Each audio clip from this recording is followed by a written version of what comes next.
Assalamualaikum warahmatullahi wabarakatuh. Perkenalkan, saya Reisa Indira Putri dengan NIM 2104201. Pada pertemuan kali ini saya akan menjelaskan mengenai kedudukan aspek-aspek kependudukan dalam meningkatkan kualitas kehidupan. Nah, di mana aspek-aspek kependudukan itu memainkan peran penting dalam meningkatkan suatu kualitas kehidupan di suatu keadaan bermasyarakat.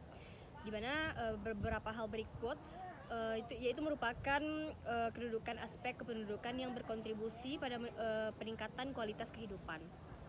Nah, yang pertama itu ada pada pertumbuhan penduduk yang seimbang, di mana pertumbuhan penduduk yang seimbang itu mempengaruhi kualitas kehidupan dan banyak cara. Jika pertumbuhan penduduk itu terlalu cepat, sumber daya seperti air, makanan, perumahan, dan layanan kesehatan itu dapat menjadi terbatas.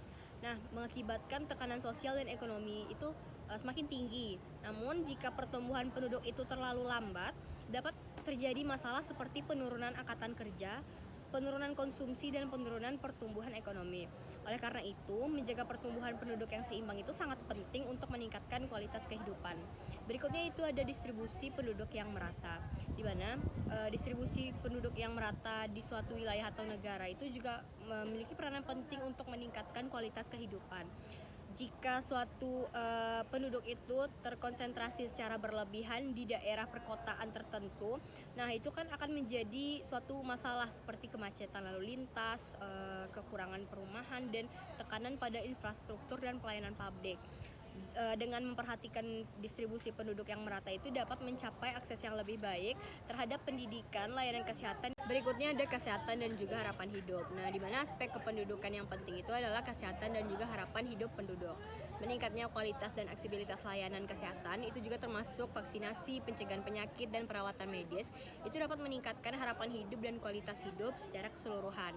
Selain itu juga promosi gaya hidup sehat, termasuk juga air bersih juga berkontribusi pada kualitas kehidupan yang lebih baik. Selanjutnya juga ada tentang pendidikan dan keterampilan. Nah, di mana pendidikan dan keterampilan penduduk itu memiliki peranan yang sangat penting dalam meningkatkan kualitas kehidupan.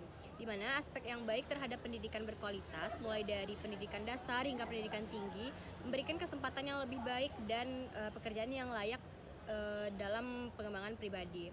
Dan juga pendidikan juga memainkan peran kunci dalam meningkatkan kesadaran akan isu-isu sosial, lingkungan, kesehatan, serta meningkatkan kemampuan individu untuk berpartisipasi secara aktif dalam masyarakat.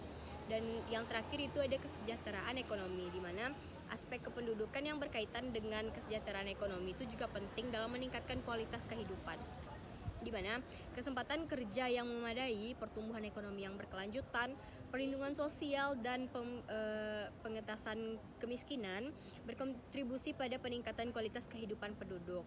Dan juga kesejahteraan ekonomi yang baik itu menciptakan stabilitas sosial, akses terhadap kebutuhan dasar, dan kesempatan untuk meningkatkan taraf hidup. Nah, dalam rangka meningkatkan kualitas kehidupan, pemerintah dan masyarakat itu perlu bekerja sama untuk mengelola aspek-aspek kependudukan ini dengan bijaksana. Hal ini juga meliputi perencanaan kependudukan yang baik, investasi dalam layanan kesehatan dan pendidikan, pengembangan ekonomi yang inklusif, dan pemenuhan hak asasi manusia untuk semua anggota masyarakat. Sekian presentasi dari saya. Apabila ada kesalahan dan kekurangan mohon dimaafkan. Wabillahi taufiq wal hidayah. Assalamualaikum warahmatullahi wabarakatuh.